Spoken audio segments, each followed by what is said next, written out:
ഇതാണ് വീട്. ഇറങ്ങിക്കോളും. ആ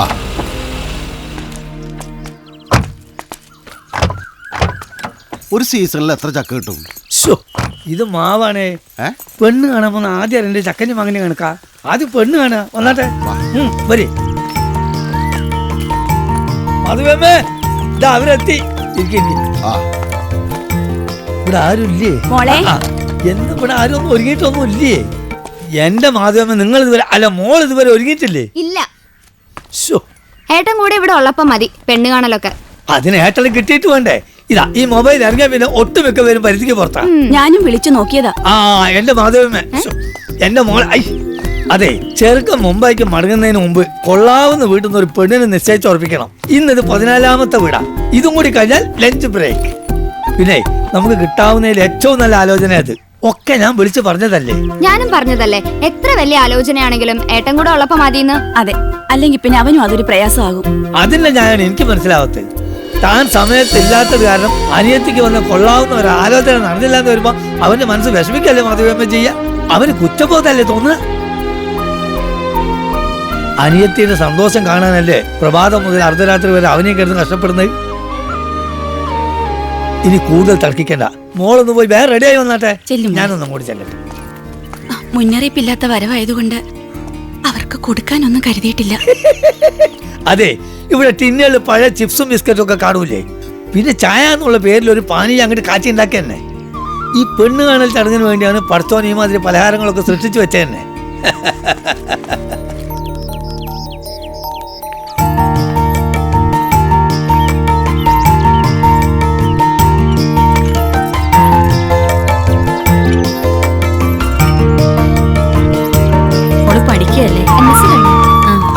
അപ്പൊ ജോലി ഉറപ്പാ. ഇനി പറയും മേനോ സാറേ, കഴിഞ്ഞ 6 ദിവസമായിട്ട് നമ്മൾ കണ്ടതിലും വെച്ച് എല്ലാം മൊത്തണിയപ്പോ കൂട്ടിയതല്ലേ? കുടുംബ പാരമ്പര്യം, പഠിപ്പ്, മുഖസൗന്ദര്യം ആളെ ഞങ്ങൾക്ക് ഇഷ്ടം. പക്ഷെ ഗൃഹനാഥനായിട്ട് ആണുങ്ങളാരെയും കണ്ടില്ല. കുട്ടിയുടെ അച്ഛനെ ഇനി കാണാൻ ലേശം ബുദ്ധിമുട്ടാ. ഞാൻ പറഞ്ഞില്ലേ, മൂപ്പര് നേരത്തെ റിട്ടേൺ ആയി. പക്ഷെ അച്ഛനില്ല എന്നുള്ള വിഷമം മോൾ അറിഞ്ഞിട്ടില്ല. എന്തുകൊണ്ടാ? അച്ഛനേക്കാൾ കരുതലോട് അച്ഛന്റെ സ്ഥാനത്ത് ആങ്ങളുണ്ട്. ജയശങ്കർ എന്റെ ജീവൻ മോനെ ഒരു ബ്രോക്കറായി എന്ന് പറയല്ല. ജയനെ പോലെ ഒരു അളിയനെ കിട്ടാൻ പുണ്യം ചെയ്യണം. പിന്നെ ജയൻ ആൾ എം എ കാരനാണ്. അധികം താമസിയാതെ സർക്കാർ ജോലിയും കിട്ടും. ആളിന് ജയനെ SI ആക്കണമെന്നായിരുന്നു ആഗ്രഹം. അവൻ വളരെ ഉയർന്ന നിലയിൽ എത്തുമെന്ന ജാതകത്തിലും.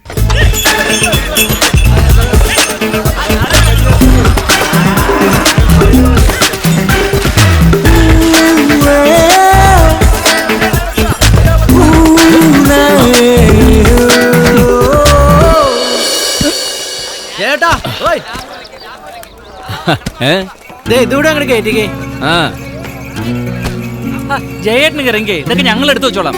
വലിയ ഉദ്യോഗസ്ഥനായിട്ട് ഞങ്ങളൊക്കെ ഭരിക്കേണ്ട ആളല്ലേ. ശരീരം വേർത്തിട്ടുള്ള അധ്വാനത്തിന്റെ സുഖം അത് വേറെ ഏത് പണിക്ക് കിട്ടും സെബാസ്റ്റ്യ? എന്ത് സർക്കാർ ഉദ്യോഗം കിട്ടിയാലും ആഴ്ചയിൽ ഒരു ദിവസം ലോറിയായിട്ട് ഞാൻ ഈ ചന്തയിലെത്തും. പപ്പനെവിടെ? അവനെവിടെ? ഒരു ചാക്ക് കത്തിരിക്കയും വാങ്ങിച്ചോണ്ട് വരാന്ന് പറഞ്ഞ് പോയ ആളാ. എവിടെ പോയി കിടക്കും? എന്റെ അമ്മ 100 രൂപ. എന്ത് വിലയായത്? പച്ചക്കറിക്കൊക്കെ ഇപ്പൊ തീ പിടിച്ച വിലയാ. അതാണ് ഇത് കരിഞ്ഞിരിക്കുന്നത്. എന്തായാലും 100 രൂപത്തിൽ കൂടുതലാ. 90 രൂപ അത് കുറയത്തില്ല. പറ്റില്ല 80 രൂപയ്ക്ക് ഉറപ്പിക്കാം. ഇന്ന് 50 രൂപ. അതിങ്ങനെ താൻ ആളെ കളിയാക്കണോ? 90 പറഞ്ഞപ്പോ താൻ 80 പറഞ്ഞു. 80 എന്ന് പറഞ്ഞ് താൻ തന്നോ 50. എണ്ണി നോക്കിപ്പോ 30. താൻ ആളെ വെക്കാനൊക്കെ 50 എടുത്താ ബാക്കി കൊടുക്കടാ. ഇതൊരു സ്റ്റൈലല്ലേ? എടുക്കുമ്പോ 10, കൊടുക്കുമ്പോ 100, കൊള്ളുവായി ആണോ? ഇനി അവന്റെ കയ്യിൽ നിന്ന് കൊള്ളാൻ നിൽക്കണ്ട, കൊടുക്ക്. നിനക്കോ ലാഭം ഉണ്ടാക്കി തരാന്ന് വെച്ചപ്പോ അതേ ഈ ചാക്കൊന്ന് പിടിച്ചേ. എന്താന്ന് കൈ പൊങ്ങുന്നില്ല. എടാ ഒന്ന് പിടിച്ചു തന്നാ മതി. അത്രേ ഉള്ളൂ. അങ്ങനെ തന്നെ എടുക്ക്. നടക്കടാ. എടാ ജയ, നിന്റെ പകുതി പഠിപ്പും വിവരവും ഈ തൊലിവെളുപ്പും കൂടി ഉണ്ടായിരുന്നെങ്കിൽ ഈ ക്യാബേജിന്റെയും ക്യാരറ്റിന്റെ ഇടയിൽ നിന്ന് ഞാൻ നേരെ രക്ഷപ്പെട്ടേനെ. മണ്ണിനോട് ഇങ്ങനെ ഒരു പുച്ഛം കിടക്കുന്നതുകൊണ്ടാ നീ ഒന്നും ജീവിതകാലത്ത് രക്ഷപ്പെടാത്തത്. എടാ മണ്ണിനെ സ്നേഹിക്കണം. ഒരു പെണ്ണിനെ സ്നേഹിച്ചതിന്റെ കടിപ്പഴും തീർന്നിട്ടില്ല. അവളിപ്പോ എന്റെ തലയില. അപ്പോഴാ മണ്ണ്. സദാനന്ദ മുതലാളി വേഗം പോയി ലോഡർക്ക്. ശരി മുതലാളി.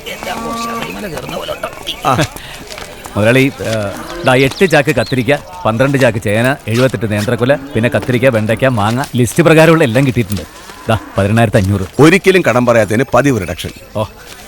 പിന്നെ ടോണിക്ക് കൊടുക്കാനുള്ളത് 6 ലക്ഷം ഉണ്ട്.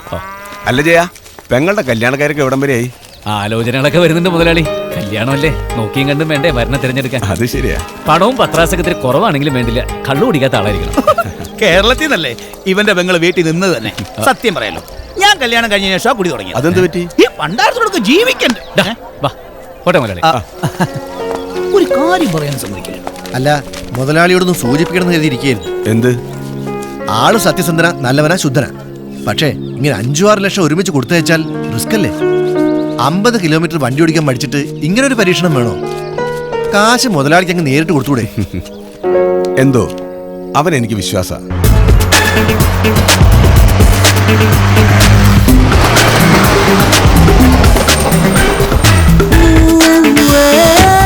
ഞാൻ പറഞ്ഞ കാര്യം 6 റുപ്യ. ഓക്കെ അല്ലേ?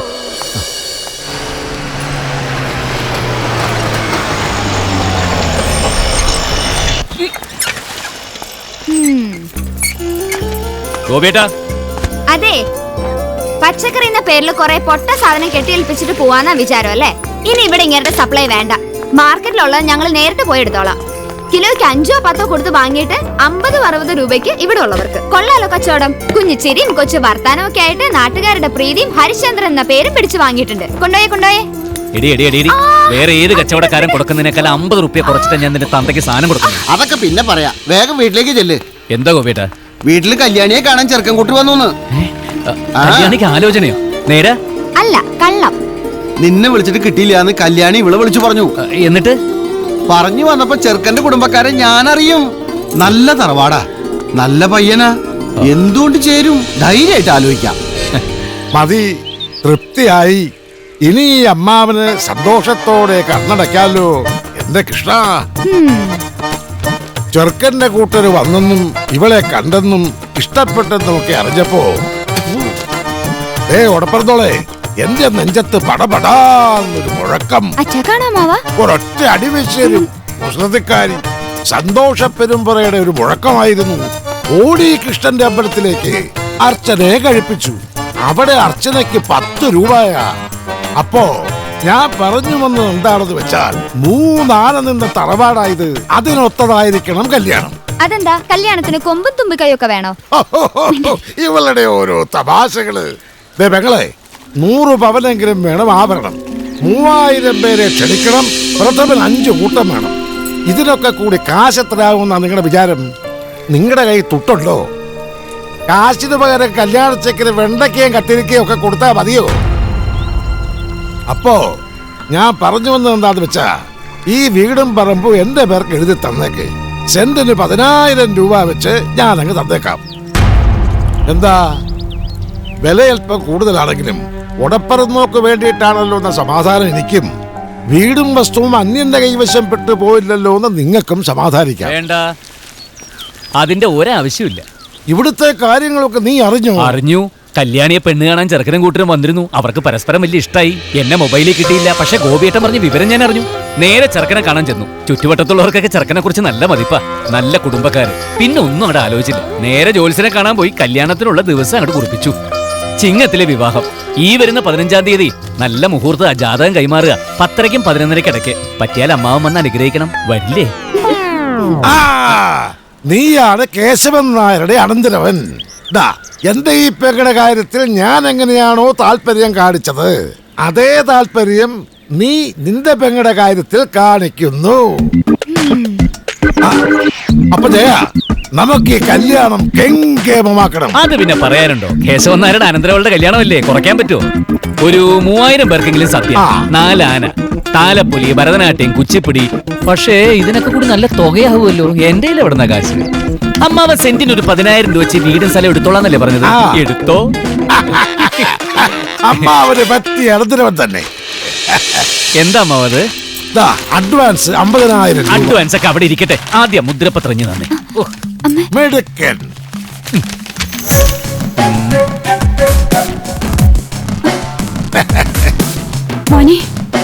അമ്മ വിഷമിക്കാതെ, ഒരാവശ്യം വന്നുകൊണ്ടല്ലേ, വേറെ വഴിയില്ലല്ലോ.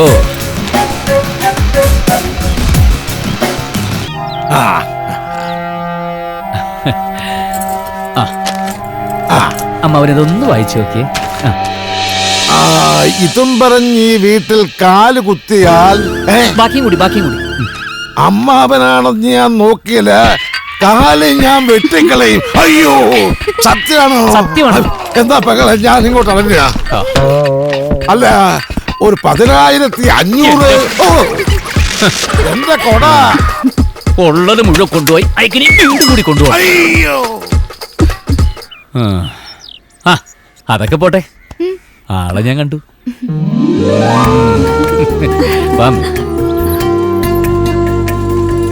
അല്ല, സ്ത്രീധനവും കല്യാണ ചെലവൊക്കെ ആയിട്ട് നല്ലൊരു തുക വേണ്ടേ? വേണം, കാശിന് കാശ് തന്നെ വേണ്ടേ? അതിനെ കുറിച്ച് ഓർത്ത് അമ്മ വിഷമിക്കണ്ടെന്ന്. എനിക്കറിയാം, ഏട്ടന് ഇപ്പൊ ആരോടെങ്കിലും കടം വാങ്ങിക്കാനായിരിക്കും. ഇത്രയും കാശ് ചെലവാക്കി എനിക്കിപ്പോ ഈ കല്യാണം വേണ്ട. അല്ലെങ്കിൽ തന്നെ ഏട്ടൻ ഒരുപാട് കഷ്ടപ്പെടുന്നുണ്ട്. എടി, വീട്ടുകാർക്ക് വേണ്ടി ഇത്തിരി കടം മേടിക്കലും കഷ്ടപ്പെടലൊക്കെ ഗ്രഹനാഥന്മാർക്കൊരു സുഖ. ആ സുഖം ഞാനും അനുഭവിക്കട്ടെ. എന്റെ കുഞ്ഞിപ്പെങ്ങള് കഞ്ഞി കുടിച്ചിടന്ന് ഉറങ്ങാൻ നോക്ക്. ഞാനൊരു കാര്യം പറഞ്ഞ നിനക്ക് ദേഷ്യം തോന്നരുത്. എന്താമ്മേ? നിനക്ക് എറണാകുളത്ത് പോയി നമ്മുടെ സേതുവിനെ ഒന്ന് കണ്ടൂടെ? വേണ്ടമ്മേ, വല്യേട്ടനൊക്കെ വലിയ സ്ഥിതിയിലല്ലേ, കോടീശ്വരൻ. കാശ് കൊണ്ട് ഈശ്വരന്മാരായവരെ ഏറ്റവും കൂടുതൽ വെറുക്കുന്നത് താഴേക്കടയിൽ ജീവിക്കുന്ന നമ്മളെപ്പോലെയുള്ള ബന്ധുക്കളെയാ. വല്യേട്ടന്റെ വീട്ടുമുറ്റത്ത് നിന്ന് നിൽക്കാനുള്ള യോഗ്യത പോലും എനിക്കില്ലേ. എന്തായാലും അവനെന്റെ ഏട്ടത്തിയുടെ മോനല്ലേ. വല്യമ്മയുടെ മോനോട് ഒരു സഹായം ചോദിക്കുന്നതിൽ ഒരു തെറ്റുമില്ല. വേണ്ടമ്മേ, വീട്ടുകാരോട് പിണങ്ങി നാട് വിട്ടു പോയപ്പോഴൊന്നും തിരിഞ്ഞു നോക്കാതെ നമുക്ക് കാശിന്റെ ആവശ്യം വന്നപ്പോ അന്വേഷിച്ചില്ല എന്ന് വെച്ചാ ദേ, അതൊന്നും ശരിയാവില്ല. അല്ല ജയ, ഈ ടോണി സദാനന്ദ മുതലാളി തമ്മില് എന്താ ഇടപാട്? എന്താ? അല്ല, ഓരോ പ്രാവശ്യവും ലക്ഷങ്ങളല്ലേ കൈമാറുന്നത്. ഇപ്രാവശ്യം 10 ലക്ഷം. അത് പിന്നെ എന്തെങ്കിലും ബിസിനസ് കാണുമായിരിക്കും. നമ്മളിതൊക്കെ എന്തിനാ അന്വേഷിക്കുന്നത്? ഇതിപ്പോ നമ്മൾ ഛേദമില്ലാത്തൊരു ഉപകാരം ചെയ്യുന്നു, അത്ര തന്നെ. നമ്മളോട് മുതലാളി ഡീസന്റ് ആയിട്ടല്ലേ പെരുമാറുന്നത്. അത് ശരിയാ. കല്യാണിയുടെ വിവാഹത്തിന് മുതലാളിയുടെ കയ്യിൽ നിന്ന് കുറച്ച് കാശ് കടം ചോദിക്കണം. സഹായിക്കാതിരിക്കില്ലല്ലേ? പക്ഷേ ഞാൻ കല്യാണത്തിന് ശേഷമാ സാമ്പത്തിക സഹായം ചോദിച്ചു. ആര്? മുതലാളിയോടോ? എന്റെ അമ്മായിയപ്പനോട്. എത്ര പെട്ടെന്ന് കാലം ഓടിപ്പോകുന്നല്ലേ. എന്റെ ഈ വിരലി തൂങ്ങിയിടുന്ന കല്യാണിയാ ഇപ്പതാ കല്യാണ പെണ്ണായിരിക്കുന്നു. പേടിക്കണ്ട കേട്ടോ. പതുക്കെ നേരെ ഇറങ്ങിക്കോ.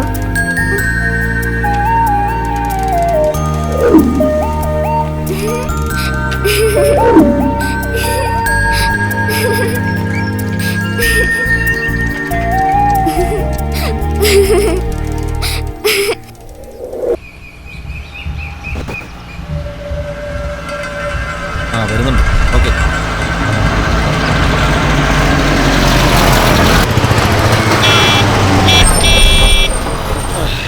അമ്മേ ഈശ്വര.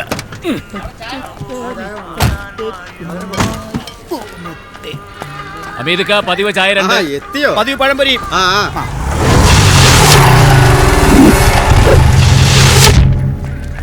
പഴംപൊരി അല്ല, അതേതോ പഴയ പൊരിയാ.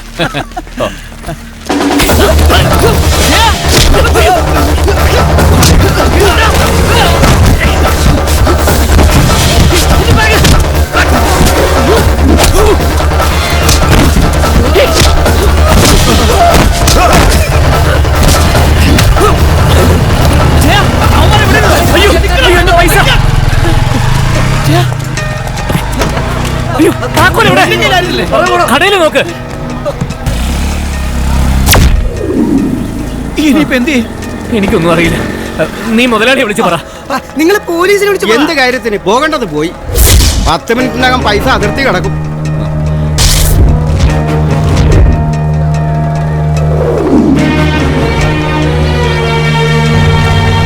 അതെ, നമുക്ക് ആദ്യം മുതലാളിയായിട്ട് പോലീസ് സ്റ്റേഷൻ വരെ ഒന്ന് പോവാ. അല്ലാതെ ഞാൻ ആലോചിച്ചിട്ട് വേറെ വഴിയൊന്നും കാണുന്നില്ല. നീ ഇങ്ങനെ ടെൻഷൻ അടിക്കാതെ. മുതലാളി എന്തെങ്കിലും ഒരു വഴി പറഞ്ഞു തരും. മുതലാളി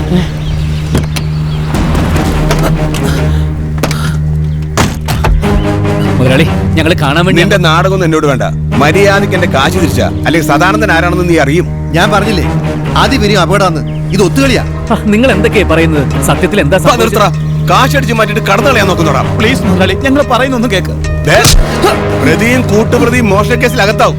പറ, കാശ് എവിടേക്കാ കടത്തിയത്? കൂട്ടുകള്ളന്മാരെ തിരിച്ചു വിളിച്ച് മര്യാദയ്ക്ക് ആ 10 ലക്ഷം തിരിച്ചു കൊണ്ടുവരാൻ പറ. ഇല്ലേൽ കള്ളൻ ജയശങ്കർ അറസ്റ്റ് ചെയ്ത വിവരം നാട്ടിൽ മുഴുവൻ പാട്ടാവും. അത് പിന്നെ മുതലാളി, എനിക്ക് കുറച്ച് സാവകാശം.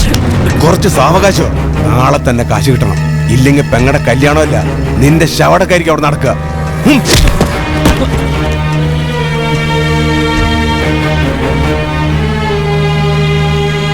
നിനക്ക് ഓർമ്മയുണ്ടോ മാധവി? പണ്ട് ആ നമ്മള് ഏട്ടൻ വന്നല്ലോ. ഏ, എന്താ എന്താ ഏട്ടാ? എന്താണ് നീ വല്ലാണ്ടിരിക്കുന്നേ? ഇതിനും മാത്രം എന്ത് ചോദിക്കാനിരിക്കുന്നു? കാശ്, പണം, എന്തിനും പണം വേണം. ഞാനൊരു തുക പറയാം. സെന്റിന് ഒരു 10,000. ഇറങ്ങി പോകുന്നുണ്ട് അവിടെ.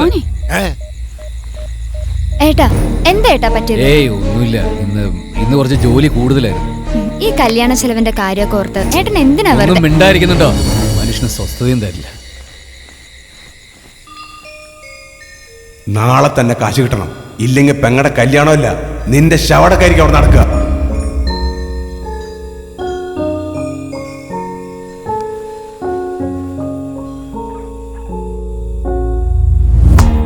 കാശ്, പണം, എന്തിനും പണം വേണം.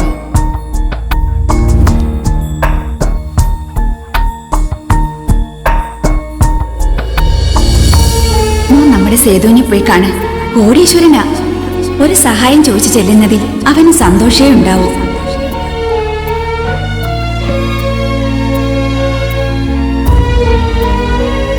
അവന്റെ ബിസിനസ്സിൽ കോടികളാ വന്നു മറിയുന്നത്. നമ്മളൊരു സഹായം ചോദിക്കാൻ കാത്തിരിക്കാവൂ അവൻ. വീട്ടിലെ കാര്യങ്ങൾ ഓർത്തിട്ടാ. അതൊക്കെ ഞാൻ നോക്കിക്കോളാം. തൽക്കാലം സദാനന്ദ മുതലാളിയെ എങ്ങനെയെങ്കിലും പറഞ്ഞ് ഞാൻ സമാധാനിപ്പിക്കാം. പിന്നെ എന്തിനാ പോകുന്നതെന്നൊന്നും വീട്ടിൽ ആർക്കും സംശയം തോന്നരുത്. പുറത്താരും അറിയുകയും വേണ്ട. വിവാഹം നിശ്ചയിച്ച നിന്റെ പെങ്ങള് വീട്ടിലുണ്ട്. കല്യാണം നടത്താനല്ല, മുടക്കാനല്ലേ നാട്ടുകാർക്ക് എപ്പോഴും ഉത്സാഹം. അപ്പൊ പോവല്ലേ? പിന്നല്ലാതെ. ജയാ, സെന്റിനൊരു 10,000. ഒന്ന് ആലോചിച്ചിട്ട് പറ. ആ, നീ കല്ലിഞ്ഞെടുക്ക. അയ്യോ, പെട്ടെന്ന് ഇപ്പൊ ഏത് കമ്പനിയിലെ ഏട്ടന് ജോലി കിട്ടിയത്? ജോലിയൊന്നും ആയിട്ടില്ലടി. ടെസ്റ്റും ഇന്റർവ്യൂ ഒക്കെ ഒന്ന് കടന്നു കൂടിയാ ചിലപ്പോ കിട്ടും. ഞാൻ 1-2 ദിവസത്തിൽ തിരിച്ചെത്തുന്നു. ആ അമ്മേ, ഈ വല്യേട്ടൻ എറണാകുളത്ത് എവിടെയാന്ന് പറഞ്ഞത്? അതിന് ഏട്ടൻ പുള്ളിക്കാരനെ കാണുന്നുണ്ടോ? ആ ഏയ്, ഞാനെന്തിനാ പുള്ളിക്കാരനെ കാണുന്നത്? എന്തായാലും ഞാൻ ടെസ്റ്റ് എഴുതാൻ സിറ്റിയിലേക്ക് പോവാണല്ലോ. അബദ്ധത്തിൽ എങ്ങനെ മുന്നിൽ ചെന്ന് ചാടണ്ടാന്ന് കരുതിയിട്ടാ. അല്ല, കണ്ടാലും ഞാൻ മിണ്ടില്ല കേട്ടോ. അതല്ലടാ, നീ ചെന്ന് കാണണമെന്ന് തന്നെയാ ഞാൻ പറയുന്നത്. എന്തിന്? അമ്മയല്ലേ പറയുന്നത്. കഴിഞ്ഞതൊക്കെ മറക്കുമോനെ. 10-15 കൊല്ലം മുമ്പ് ഇവിടുന്ന് പോയതല്ലേ അവൻ. ആളാകെ മാറിയിട്ടുണ്ടാവും. ആ, എന്റെ കയ്യിൽ അവന്റെ ഒരു പഴയ ഫോട്ടോ ഉണ്ട്. ഞാൻ എടുത്തോണ്ട് വരാം. എന്തിനാ അമ്മ ഈ ഫോട്ടോയൊക്കെ? ഈ അമ്മയുടെ ഒരു കാര്യം. അമ്മ അങ്ങനെ പലതും പറയും. ആരുടെ മുമ്പിലും തലകുനിക്കാത്ത ഏട്ടന്റെ ഈ സ്വഭാവം എനിക്കിഷ്ടം. നമുക്ക് നമ്മുടെ അഭിമാനല്ലേ വലുത്, അല്ലേ ഏട്ടാ? പിന്നല്ലാതെ. ഇത് വെച്ചു. എനിക്കതൊന്നും കാണണ്ട. എന്നാ വേണ്ട. അല്ല, ഏതായാലും ഒരു വഴിക്ക് പോണതല്ലേ, ബാഗിന്റെ സൈഡിൽ കിടന്നോട്ടെ. പടി.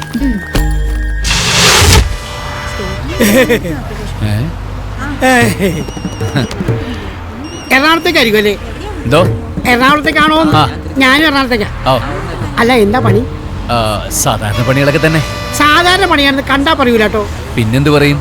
ഒരു രാജകലയുണ്ട്. ഓ, നമുക്കെന്താ പണി? ഇതൊക്കെ തന്നെയാണ് പണി. ആരുടെ മുഖത്തോക്കും ലക്ഷണം തലക്ഷണം പറയും. ജോത്സ്യൻ വിനായക പണിക്കർ. ജ്യോതിശാസ്ത്രം അരച്ച് കലക്കി കുടിയ പണ്ഡിതനാ. ഓഹോ, കണ്ടാ പറയില്ല കേട്ടോ. പക്ഷെ ഞാൻ കണ്ടത് പറയും. ഓ, മുഖലക്ഷണം വെച്ച് നോക്കുകയാണെങ്കിൽ ആള് കേമന. എന്താ പേര്? ജയശങ്കർ. നിങ്ങളുടെ പേരിൽ തന്നെ ഉണ്ടല്ലോ ജയം. പേരില് മാത്രമേ ഉള്ളൂ, ജീവിതത്തിലൊന്നുമില്ല. അതെ, തോൽവി ജയത്തിന്റെ മുന്നോടിയാ. ആട്ടെ, നാളെന്താ? പൂരം. ആ, പോര്. പൂരപ്പെരുമയുടെ കാലല്ലേ വരാൻ പോണേ. അതേ സിനിമ. இந்த 1 ரூபாயை வச்சுதான் பூ விழுந்தா பூ பாத, രജനീകാന്തിന്റെ സിനിമ. தலை விழுந்தா சிங்கப்பா. 4 കാശില്ലാതെ വട്ടം തിരിഞ്ഞിറങ്ങവൻ 1 രൂപ കൊണ്ട് കോടീശ്വരനായ കഥയാ ശിവജി.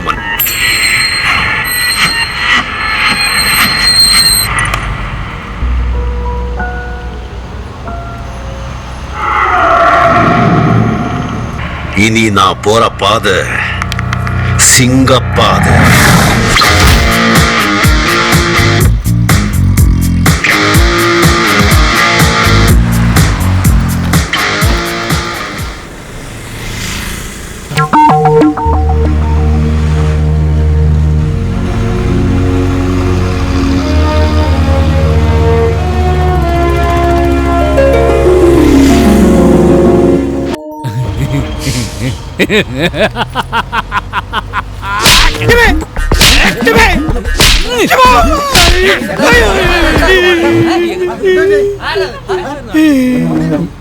ഞാൻ സ്വപ്നത്തില് തനിക്ക് ഒരു ഗ്യാപ്പിട്ട് തല്ലിക്കൂടോ.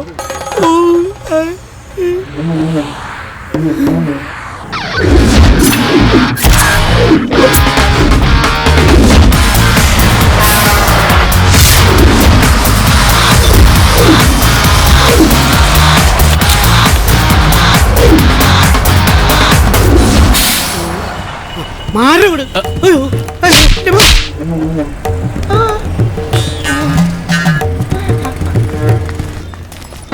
എന്റെ സന്തോഷവും സൗഭാഗ്യവും ഒക്കെ തിരികെ തരാൻ പോകുന്ന മഹാനഗരമേ, നിന്നെ ഞാൻ കൺകുളിർക്കി ഒന്ന് കണ്ടോട്ടെ.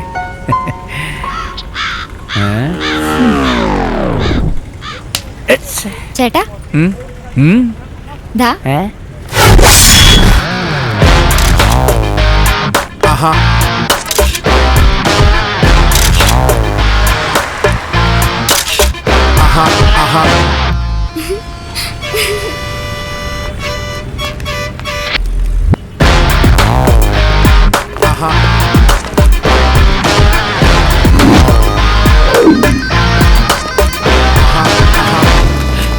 Welcome to the ground reality show. ഞാൻ വർഷ. വ്യക്തികളെ അവരുടെ യാത്രക്കിടയിൽ പരിചയപ്പെടുത്തുന്ന ഏഷ്യ വിഷന്റെ ഗ്രൗണ്ട് റിയാലിറ്റി ഷോയുടെ പുതിയ എപ്പിസോഡിലേക്ക് സ്വാഗതം. ചേട്ടന്റെ പേരെന്താ? എന്തിനാ? ചേട്ടൻ ഞാനൊരു ചാനൽ അവതാരികയാണ്. ഭാഷ കേട്ടപ്പോ മനസ്സിലായി. വ്യക്തികളുടെ ജീവിതം, അഭിരുചി, പ്രശ്നങ്ങൾ എന്നിവയിലേക്ക് കടന്നു ചെല്ലുന്ന ഒരു ഷോ ആണിത്. ഫാമിലി പ്രോബ്ലംസ് ഉണ്ടെങ്കിൽ അത് ഞങ്ങളുടെ ചാനൽ ടീം പരിഹരിച്ചു തരും. ആണോ? എങ്കിൽ കല്യാണം കഴിഞ്ഞിട്ട് ഒരു 5-8 കൊല്ലായി. ഇതുവരെ ഒരു കുഞ്ഞിക്കാല് കാണാനുള്ള ഭാഗ്യം ഉണ്ടായിട്ടില്ല. നിങ്ങളുടെ ചാനൽ വിചാരിച്ചാൽ അതൊന്ന് സാധിച്ചു തരാൻ പറ്റുമോ? എന്റെ കുട്ടി, എന്റെ ഇപ്പോഴത്തെ പ്രശ്നം കുട്ടിയാ. 100-300 കിലോമീറ്റർ യാത്ര ചെയ്ത് വരിക. ഈ ക്ലാപ്പ് ഒന്ന് മാറ്റിക്കേ, ഒന്ന് പൊക്കോട്ടെ. അങ്ങനെ പോകാൻ പറ്റില്ല. എനിക്കറിയാം എന്തോ ഒരു വിഷമം ചേട്ടനെ അലട്ടുന്നില്ലേ അല്ലേ? കൈനോട്ടക്കാരിയാ എന്റെ കുട്ടി. ടോൾസ്റ്റോയ് പറഞ്ഞിട്ടുണ്ട്, സന്തോഷമുള്ള മനുഷ്യരെല്ലാം ഒരുപോലെയാണ്. എന്നാൽ ദുഃഖവും പ്രശ്നമുള്ള ഓരോരുത്തരും അവരവരുടെ രീതികളിൽ വ്യത്യസ്തരായിരിക്കും. കോടിക്കണക്കിന് സമ്പാദ്യം കാണും, പക്ഷെ പഞ്ചസാര ഇട്ട് ചായ കുടിക്കാൻ പറ്റില്ല. എന്താ? ഷുഗർ. കാഴ്ചയിൽ യോഗ്യരായിട്ടുള്ള ഭാര്യയും ഭർത്താവും ആയിരിക്കും, പക്ഷെ ഡൈവേഴ്സ് പെറ്റീഷൻ ഒപ്പിട്ടിട്ട് നിൽക്കുകയായിരിക്കും. ഇപ്പൊ കുട്ടിയുടെ കാര്യം തന്നെ എടുത്തോളൂ. കാഴ്ചയിൽ സുന്ദരി സുമുഖി, പക്ഷെ എന്താ കാര്യം? കയ്യിലൊരു കോലുമായിട്ട് നാട് നീളെ തെണ്ടി നടക്കാനല്ലേ യോഗം. പ്രശ്നങ്ങളുടെ നൂൽപാലമാണ് കുട്ടി ജീവിതം. നോക്കി നടന്നില്ലെങ്കിൽ അതിന് തലകുത്തി താഴെ വീഴും. കുട്ടി ചെല്ല്, ചേട്ടൻ പോട്ടെ. സ്വാമിയേ ശരണമയ്യ. ഞങ്ങൾക്ക് ആവശ്യമുള്ളത് കിട്ടി. ജീവിതത്തെ കുറിച്ചുള്ള നല്ല നിരീക്ഷണങ്ങളായിരുന്നു. സമ്മാനമുണ്ട്. എവിടെ ക്യാമറ? നിറപറ സ്പോൺസർ ചെയ്യുന്ന 10 കിലോ അരി, കോട്ടയം ഗോൾഡ് സ്പോൺസർ ചെയ്യുന്ന 1 ഗ്രാം തങ്കത്തിൽ പൊതിഞ്ഞ ആഭരണങ്ങൾ. തുറന്നാ ചിലപ്പോ കാറ്റത്ത് പറന്നു. സോപ്പില്ലേ? നിങ്ങൾ സാധാരണ ഒരു ഡിക്ഷണറി കൊടുക്കാറുണ്ടല്ലോ, അതെവിടെയാ? ചേട്ടൻ ആളൊരു തമാശക്കാരൻ തന്നെ. എന്തായാലും നമുക്ക് വീണ്ടും കാണാം. അത് വേണോ? ഒരു കൈ കൊടു മാഷേ. Thank you. Okay guys, come on. ചേട്ടാ ഒരു ഹലോ. ഒരു ഇല്ല, പോണില്ല. ചേട്ടാ പോവാം. ഒരു സാധനം വായിക്കണുണ്ടല്ലോ. ഹലോ, ഇത് ഓടുന്ന ഓട്ടോയാണോ ഓടാത്ത ഓട്ടോയാണോ? ഇന്ന് പ്രത്യേകിച്ച് പണിയൊന്നുമില്ല. ഓട്ടം പോയേക്കാം. കേറിക്കോ. എങ്ങോട്ടാ? എങ്ങോട്ടാണെന്നൊക്കെ ചോദിച്ചാൽ എനിക്ക് ഇവിടെ ഒന്നും അത്ര പിടിയില്ല. വീട്ടിൽ നിന്ന് പിണങ്ങി ഇറങ്ങിയായിരിക്കും അല്ലേ? അടുത്ത ബാറുണ്ട്, അങ്ങോട്ട് വിടാം. അതൊന്നും വേണ്ട, എനിക്ക് സ്ഥലമൊന്നും അത്ര പിടിയില്ലാത്തോണ്ടാ. എനിക്ക് ഇദ്ദേഹത്തെ കാണേണ്ടത്. അറിയോ? അറിയോന്നോ? ഇദ്ദേഹത്തിന്റെ വകയിലൊരു അനുജനായിട്ട് വരും. ഇദ്ദേഹത്തെ ഞാൻ അറിയും. ഞാൻ ഇദ്ദേഹത്തിന്റെ കമ്പനി കുറെ കാലം ഉണ്ടായിരുന്നു. കേറിക്കോ.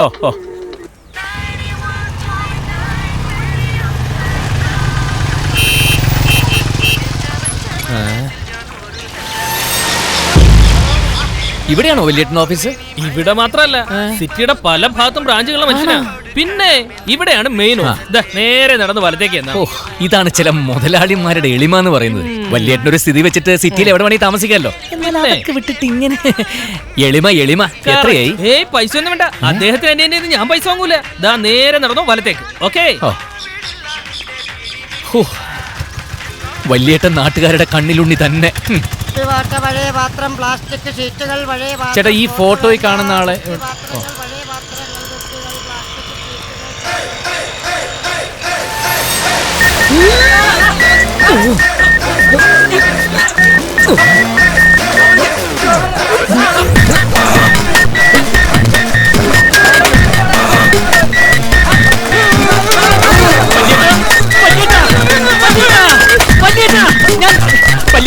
അയാൾ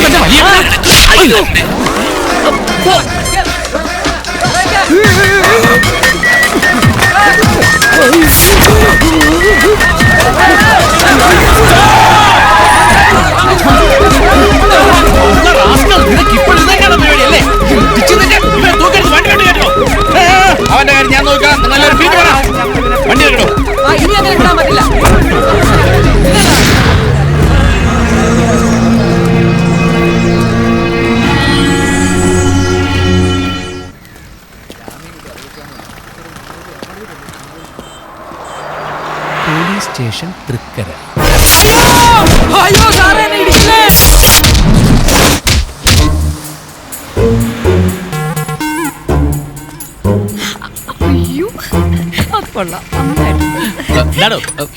പിന്നെ വടയും പഴമൊക്കെ സത്യം എടുത്ത് വെക്ക് കള്ളി. എന്താണ് ഒരു ചുറ്റിക്കളി? അല്ല ഞാനൊരു മുണ്ടടിച്ചിറോ? അല്ലാതെ മുണ്ടടിച്ചിറോ? മനുഷ്യനെ കളിയാക്കുന്നു. അല്ല സാർ, പേടിച്ചിട്ടാ. എന്റെ അച്ഛൻ ഒരു പോലീസായിരുന്നു, അതുകൊണ്ട് പോലീസ് സ്റ്റേഷൻ കാണുമ്പോ ഇപ്പോഴും അറിയാതൊരു പേടി. അങ്ങനെ പേടിക്കേണ്ട ഒരു കാര്യമില്ല. ഇപ്പോ ഇതൊരു മാതൃകാ പോലീസ് സ്റ്റേഷൻ ആക്കാനുള്ള തീവ്രമായ ശ്രമത്തിലാണ് ഞങ്ങൾ. പോലീസ് ജനങ്ങളുടെ സുഹൃത്താണ്.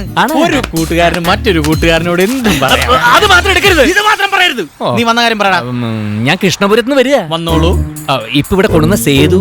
ചെങ്കിരി സേതു. പുള്ളിക്കാരൻ എന്റെ എന്റെ ആരുമല്ല. ആരും അല്ലേ? എന്താണ് ഒരു വിക്കലും പറയലും ഒക്കെ? അല്ല, എന്റെ വകയിലൊരു ഏട്ടനായിട്ട് വരും. എന്താണ് ആദ്യം പറയണേ? ഇങ്ങോട്ട് വന്നേ. വേണ്ട വേണം വേണ്ട വേണം വേണ്ട. നീ നല്ലടാ. അല്ല ആണ്. അല്ല ഇങ്ങോട്ട് വരാം. പെട്ടെന്ന് മരിക്കടാ, ഇല്ലെങ്കിൽ ഇടി കൊണ്ട് ചാവും. നല്ലതാ. നല്ലത്. നീ എന്നെ ക്ലിപ്പിട്ട് ജീപ്പിലോട്ട് തള്ളിയ തള്ളലുണ്ടല്ലോ, ഭയങ്കര ഒറിജിനാലിറ്റി ആയിരുന്നു. പക്ഷേ ഞാനൊന്ന് കണ്ണ് കാണിച്ചായിരുന്നു. നിന്റെ കണ്ണു കാണുമ്പോ ഇത്തിരി കൂടിപ്പോന്നു. എടാ, ഞാൻ എല്ലാം ശ്രദ്ധിച്ചായിരുന്നു. കാര്യമൊക്കെ ശരി, ദേഹം നൊന്താൽ എന്റെ സ്വഭാവം മാറും. വല്യേട്ടാ. വല്യേട്ട് മമ്മൂട്ടിയുടെ ഒരു പടമല്ലേ?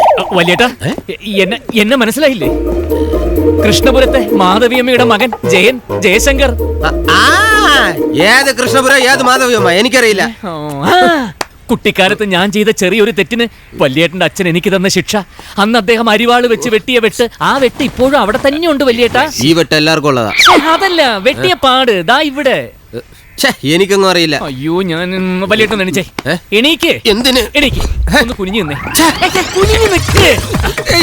ഇത് കണ്ട, 4ാം ക്ലാസ്സിൽ പഠിക്കുമ്പോ കാശ് മോഷ്ടിച്ചതിന് വല്യച്ഛൻ വെട്ടി ഒരു വെട്ടിന്റെ പാട് ഇപ്പോഴും ഉണ്ട്. ഒരുപാടുണ്ട്. ഇത് ഒരുപാടുണ്ടല്ലോ. അതല്ലേ ഞാൻ പറഞ്ഞത്, ഒരുപാടുണ്ടെന്ന്. കുനിച്ചു നിർത്തിയത് മതിയടാ. നിന്നെ എന്തിനാടാ ഇങ്ങോട്ട് കെട്ടിയെടുത്തത്? അതിരിക്കട്ടെ, എന്റെ വല്യേട്ടൻ എന്തിനാ പോലീസ് പിടിച്ചേ? എന്താ പോലീസ് പിടിച്ചെന്നാ? ആരെ പിടിച്ച്? നിന്റെ വെള്ളിയേട്ടന് നാട്ടുകാരുടെ തല്ലുകൊള്ളാതെ രക്ഷപ്പെടുത്തിക്കൊണ്ട് വന്നാണ് ഞങ്ങള്. നാട്ടുകാരുടെ തല്ലോ? എന്തിന്? ഒന്നും പണ്ടൊക്കെ മോഷ്ടിച്ച പിന്നെ നാട്ടുകാരെ തല്ലല്ലേ? മോഷ്ടിക്ക്? എനിക്കൊന്നും മനസ്സിലാകുന്നില്ല വല്യേട്ടാ. മുഖത്ത് നോക്ക്, ഒരു കള്ള ലക്ഷണം ഉണ്ടല്ലോ. അയ്യോ, എന്റെ മുഖത്തോ? എന്റെ മുഖത്ത് അതുണ്ട്. Thanks God. എടാ, ഈ സിറ്റിയെ കിടുകിട വിറപ്പിക്കുന്ന പോലീസുകാരുടെ ആത്മമിത്രമായ കുപ്രസിദ്ധ മോഷ്ടാവ് ചെങ്കീരി സേതു, ഉടുമ്പ് സേതു എന്നൊക്കെ നീ കേട്ടിട്ടുണ്ടോ? ഇല്ല. എന്നാൽ ഇപ്പൊ കേട്ടോ, അത് ഞാനാണ്, സേതുരാമൻ. വല്യേട്ടാ, നിന്റെ മാത്രമല്ലടാ, കള്ളന്മാരുടെ മൊത്തം വലിയേട്ടനാടാ ഈ ഞാൻ. നാട്ടുകാരനെ പിടിക്കാൻ തുടങ്ങുമ്പോ ദാ ഇവര് എന്റെ ഫ്രണ്ട്സ് എന്തേലും കാരണം ഉണ്ടാക്കി അപ്പ അവിടെ നിന്ന് രക്ഷപ്പെടുത്തും. തവള കരയുന്ന എടുക്ക്. ഹലോ. സാർ, കംപ്ലൈന്റ് ആയിട്ടൊന്നുമില്ല സാർ. നമ്മുടെ ചെങ്കീരി സേതു. ആരാടേ? Photos Ramanan sir. നമസ്കാരം സാറേ. സാർ, ഇന്നലെ ഒരു പൊതി കൊടുത്തയച്ചായിരുന്നു, കിട്ടിയല്ലോ അല്ലേ? എന്താ മോൻ അടുത്ത ആഴ്ച MB അഡ്മിഷനോ? എത്ര വേണം? 30? ഓക്കെ, ഞാൻ കൊടുത്തേക്കാം. ശരി. രമണന്റെ മോൻ MBക്കായി. കഴിഞ്ഞ വർഷം അവൻ BA ആയിരുന്നു, ഇപ്പൊ MBA. ഇനി 2 വർഷം കൂടെ കഴിഞ്ഞാൽ MBBS. പിള്ളേര് വരളുന്ന വരൾച്ചേ. ആ ഫയലും കൊടുത്തേ. പിടിച്ചേ, ഇവിടെ ഒപ്പിട്ടെ. ഈ നാട്ടുകാർ 9 ചെല്ലിനെ പിടിച്ചത് ജസ്റ്റ് ഒരു സാക്ഷി വേണം, അത്രേ ഉള്ളൂ. പെറ്റി കേസ് അങ്ങനെ ചാർജ് ചെയ്താൽ മതി. ഒപ്പിട്. അന്ന് അവിടുന്ന് നാട് വിട്ടിട്ട് കഷ്ടപ്പെട്ട് ഇവിടെ വന്ന് പടുത്തുയർത്തിയതാടാ എന്റെ ഈ കാണുന്നതല്ല. ഇതൊക്കെ പറമ്പോക്കാം. ഇങ്ങോട്ട് കാണാം. ഇതാടാ ഞാൻ കഷ്ടപ്പെട്ടുണ്ടാക്കിയ അലോദോഹം, അല്ല അധോലോഹം.